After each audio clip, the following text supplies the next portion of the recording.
I'm not pretending I didn't see it coming.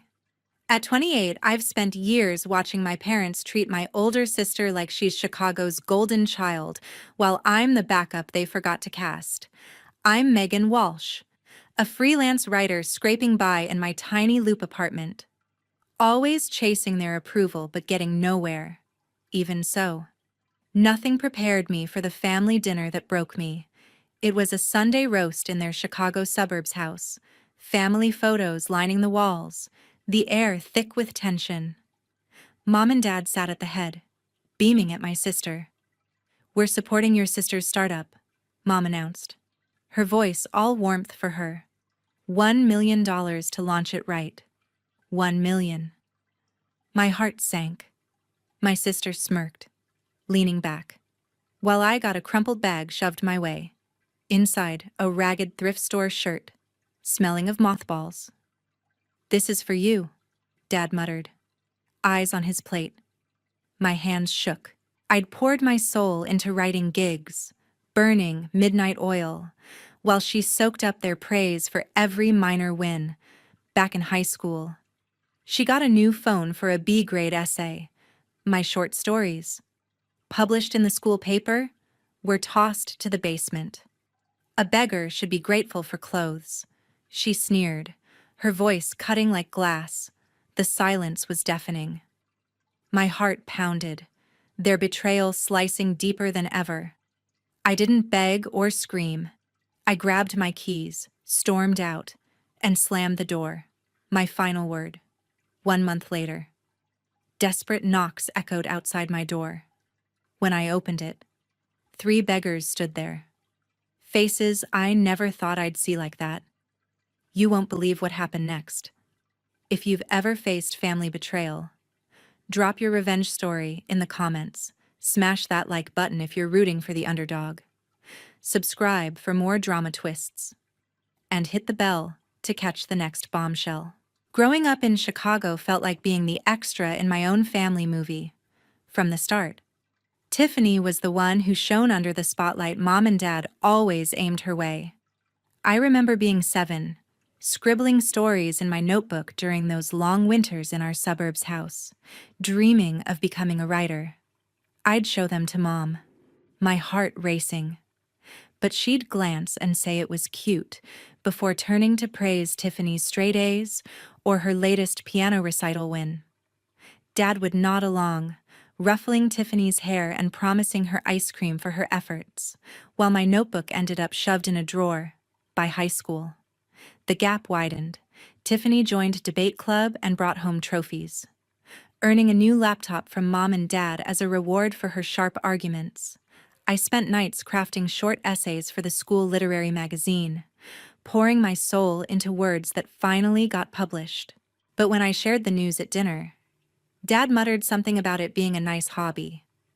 And Mom changed the subject to Tiffany's upcoming college applications. They treated her like the future CEO, while I was just the dreamer who needed to get practical. Even my brown curls were plain compared to her perfect blonde waves they called sunny. College hit me hard. I majored in creative writing at a state school in Chicago, graduating into a job market that paid peanuts for words. My first gigs were ghostwriting blog posts for startups, earning just enough to cover rent on my cramped loop apartment with its rattling windows and leaky faucet. I'd hustle for clients, designing content strategies on my old laptop late into the night, hoping to build a name.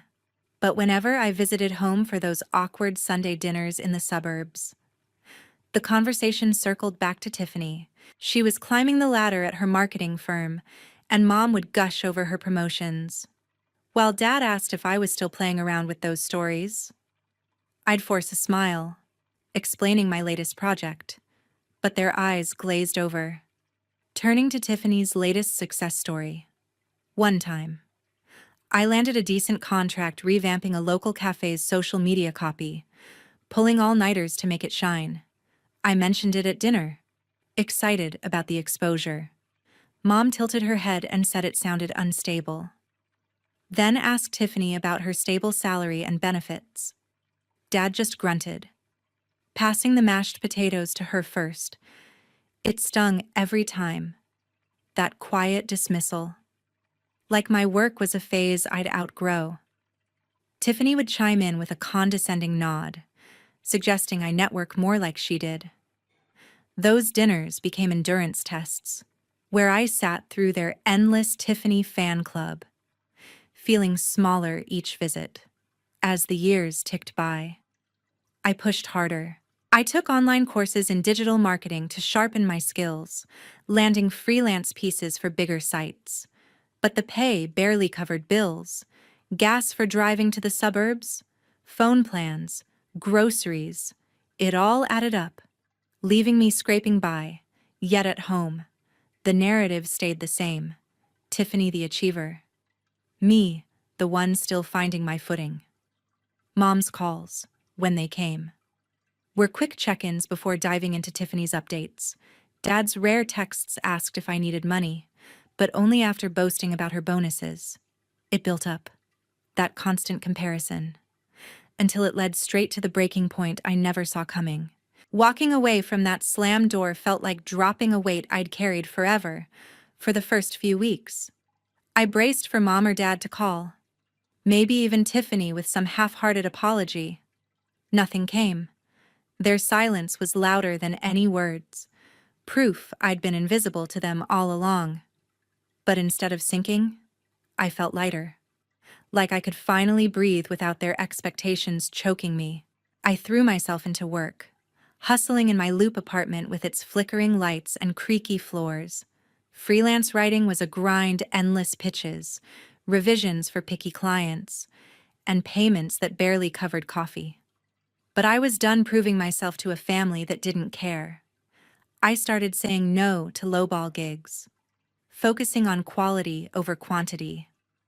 One afternoon, I landed a small contract, an $800 job crafting blog posts for a Chicago coffee roaster.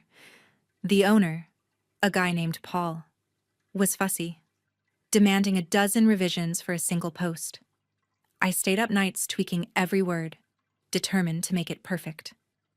When I sent the final draft, Paul called, voice buzzing with excitement.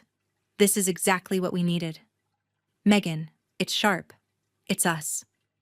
He paid me on the spot and asked for a full content strategy, $15,000 for the package. I nearly dropped my laptop. That win shifted something. I wasn't just surviving anymore. I was building.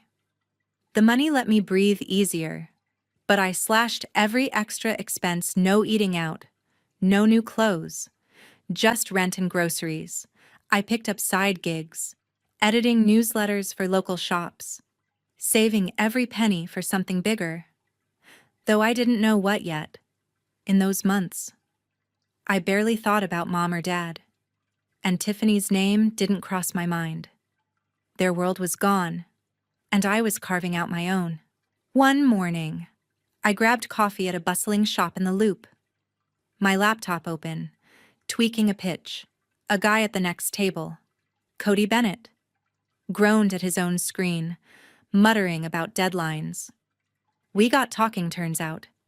He was a freelance copywriter, drowning in the same hustle I knew too well. We bonded over terrible clients and late-night caffeine runs, swapping stories about chasing payments. Cody had a quick laugh and a knack for cutting through my overthinking. You're undervaluing yourself, he said one day, glancing at my rates. Charge what you're worth. His words stuck, a push I didn't know I needed.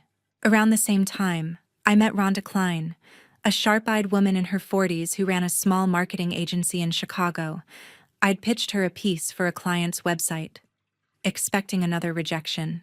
Instead, she called me in for a meeting. Your work's solid, Megan, Rhonda said, leaning back in her cluttered office. But you're playing small? Let me connect you with bigger fish. She wasn't wrong.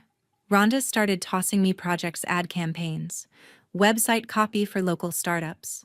One was a $5,000 gig for a brewery, another a $7,000 job for a boutique hotel. With her guidance, I learned to negotiate, pushing my rates higher. Each contract felt like a brick in a foundation I was laying for myself. Cody and I started meeting regularly, working side by side in coffee shops, our laptops humming. He'd tease me when I got too serious, and I'd fire back when he missed a deadline. It wasn't romantic yet, just a partnership that made the grind less lonely.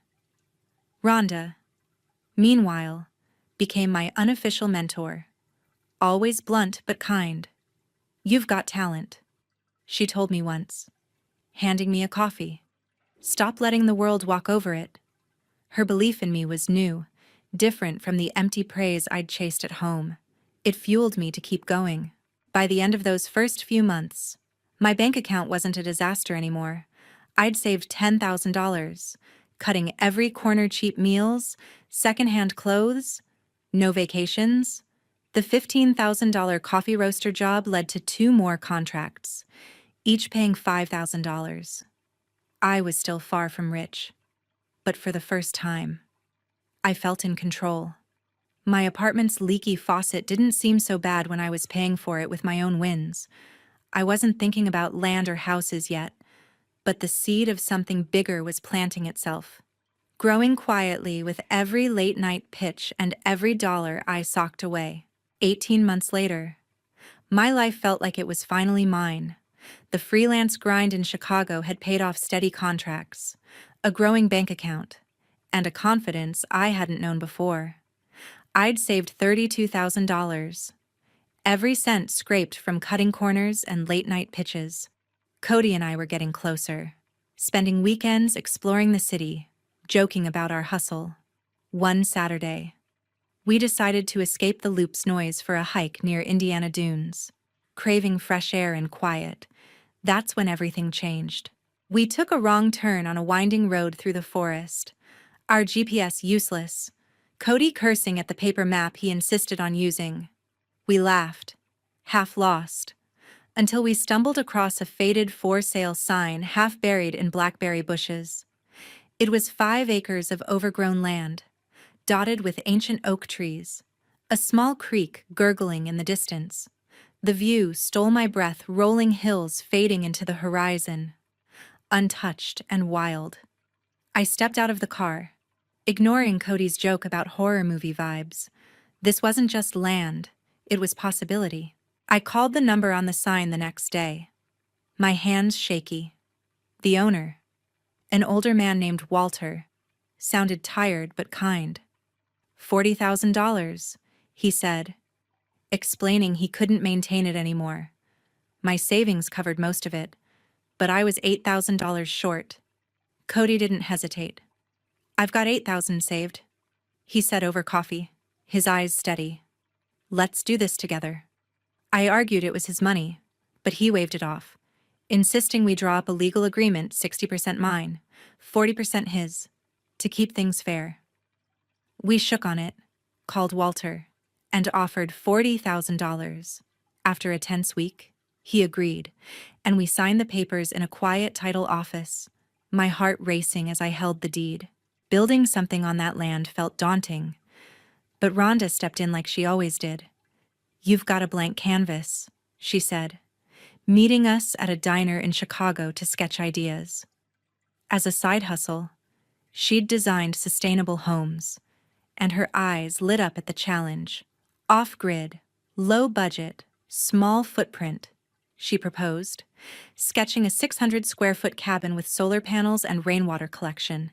The total cost, $65,000. I had $15,000 saved from recent gigs. Cody pitched in $10,000, and we secured a $40,000 construction loan with a manageable rate. It wasn't cheap, but it was doable. And for the first time, I felt like I was betting on myself. We broke ground in spring, hiring a local contractor for the foundation and framing stuff too big for my zero construction experience. But the rest? That was us. Weekends became a blur of sweat and sawdust. I learned to wield a hammer, cursing splinters while Cody painted walls, his playlist blaring. Rhonda drove out from Chicago most Saturdays, her toolbox in tow, teaching me how to install drywall and laughing when I botched it. "You're learning," she'd say, handing me a cold soda.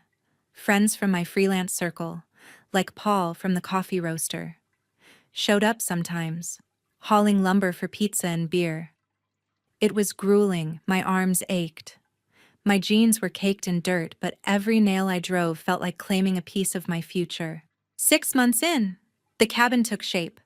A loft bedroom overlooked a cozy living area, with big windows framing the oaks outside. The solar panels hummed quietly, and the rainwater system worked better than I'd hoped. Standing in the finished space, I ran my hand along the wooden counter I'd sanded myself, feeling a pride I hadn't known was possible. Cody slung an arm around me, grinning. "We built this." "Megan." Rhonda nodded, snapping a photo. "Not bad for a writer?" she teased. For the first time in years, I wasn't chasing anyone's approval, just my own. Standing in that finished cabin, I felt a quiet victory. 6 months of sweat and splinters had turned a patch of Indiana Dunes wilderness into a 600-square-foot home, my home. The loft bedroom glowed under soft light.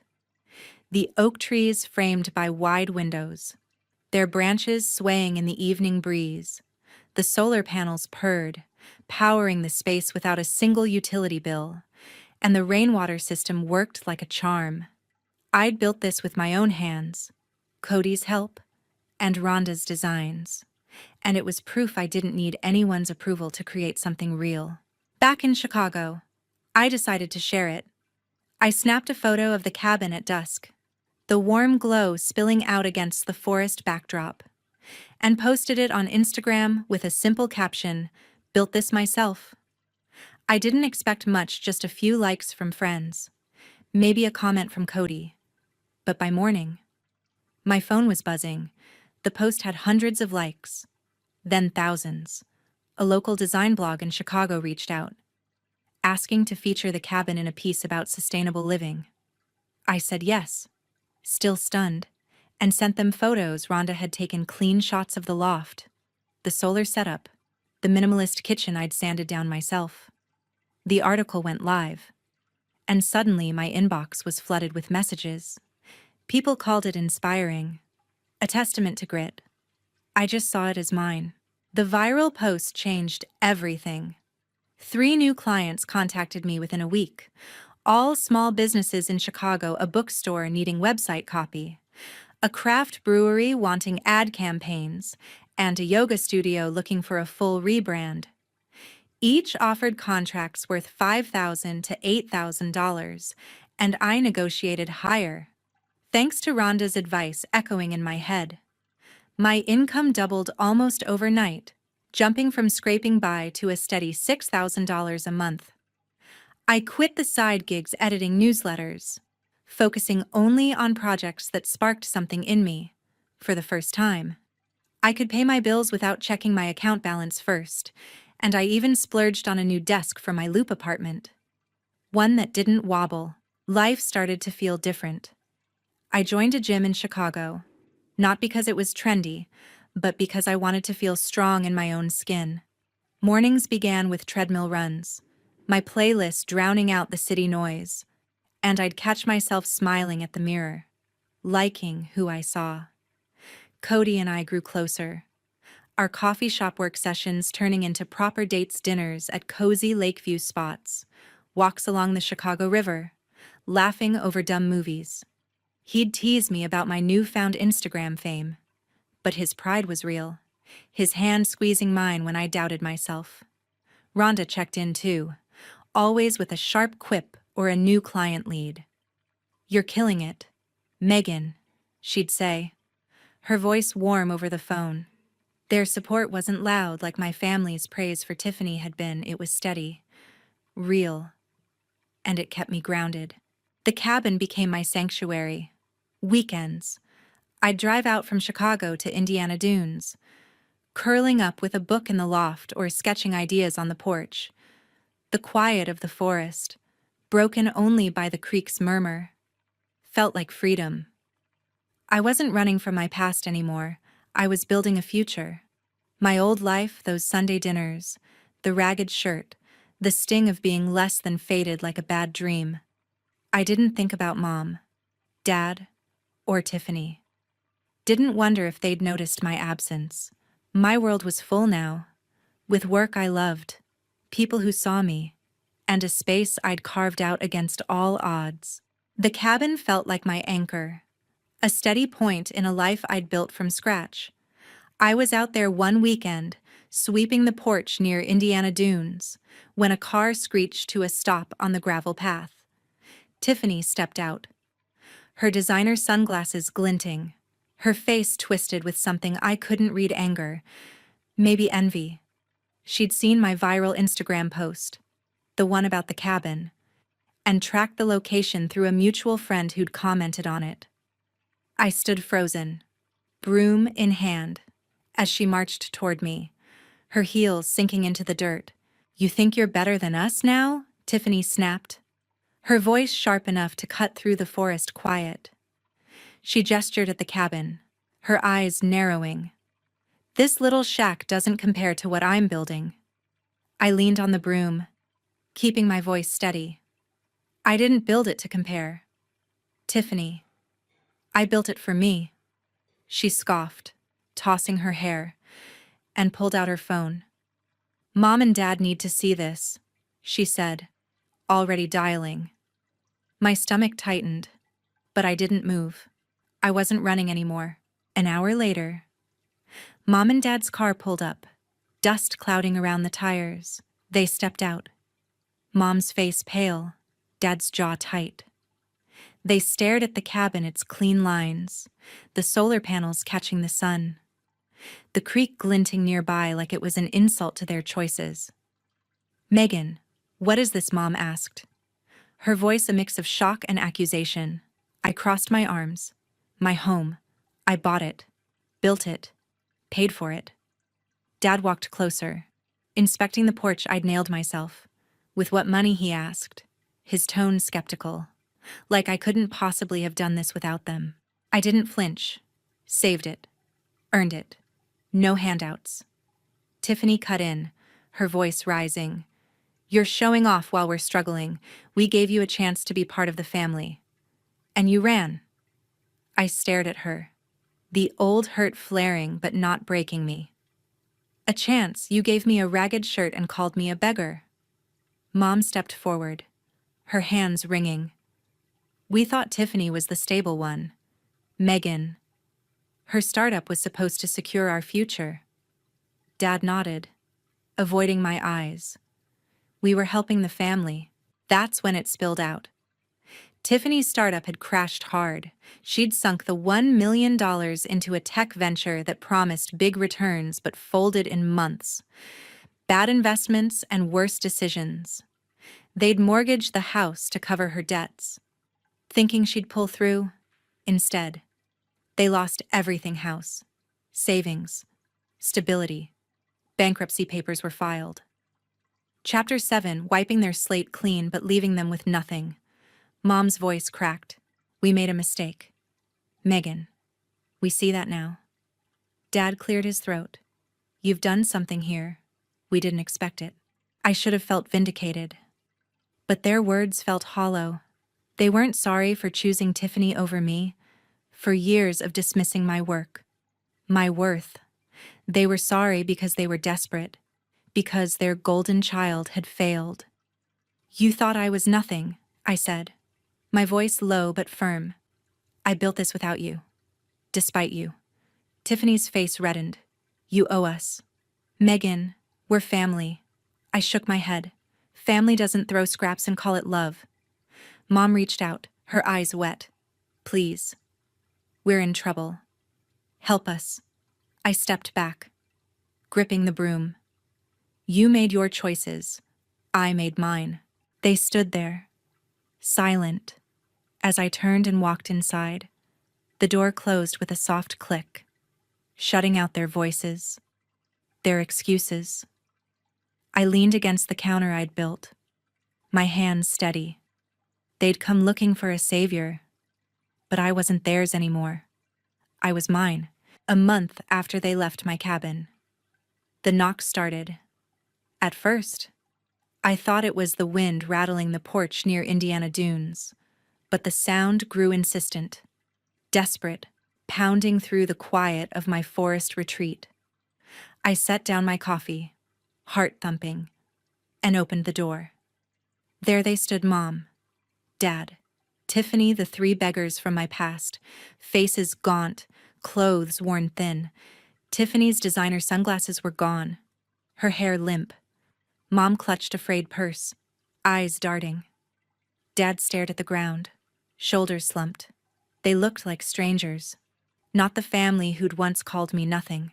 Megan, we need your help, Mom said, her voice shaky, almost pleading. I gripped the doorframe, saying nothing. Tiffany stepped forward, her old confidence cracked. We've got nowhere else to turn, she said, her words brittle. Dad cleared his throat. Things fell apart after the startup. I stayed silent, waiting. They spilled it all, how Tiffany's tech venture, that $1 million dream, had imploded. Bad deals, reckless spending, a con artist partner who vanished with the rest. Bankruptcy hit them like a freight train.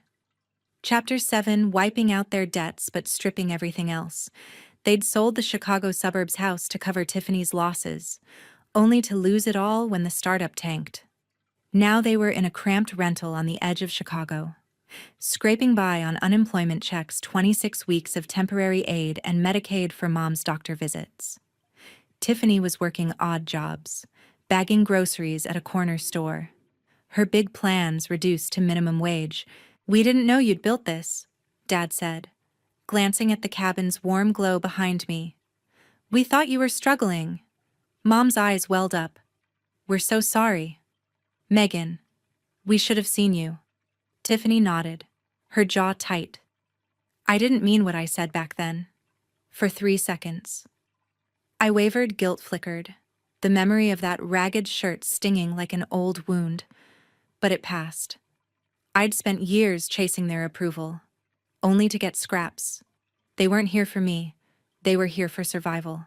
I can't help you, I said, my voice steady, cold. You chose your path. I chose mine. Tiffany's face twisted. You're turning your back on family?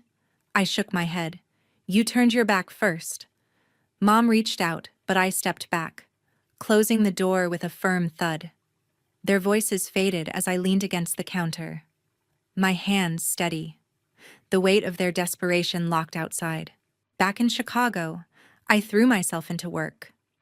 The viral cabin post kept pulling in clients, a music venue needing ad copy, a bakery wanting a website overhaul, each contract bigger than the last. My income hit $8,000 a month, enough to pay off the cabin's loan faster than I'd planned. Cody and I grew stronger, planning hikes, dreaming of adding a deck to the cabin. Rhonda sent a text, proud as ever, linking me to a new client. My days were full meetings in loop cafes, evenings sketching by the creek, a life I'd built without a single nod from my family. Word trickled back through a mutual friend. Tiffany's odd jobs barely kept her afloat. She'd lost her spark. Her name whispered as a cautionary tale in Chicago's startup circles. Mom and Dad clung to their rental, leaning on Medicaid and food pantries, their old neighbors turning away, embarrassed by their fall. They weren't starving, but the cushy life they'd banked on with Tiffany was gone. I didn't gloat. It wasn't about revenge. It was about freedom. Looking back, cutting them off wasn't easy, but it was right. I'd spent too long letting their choices define me, believing I was less because they said so. That cabin, those contracts. This life, they were proof I was enough. The lesson hit hard. You can't change a family that doesn't see you.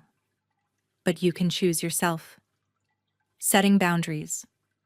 Walking away, it gave me back my worth. And that's something no one can take away.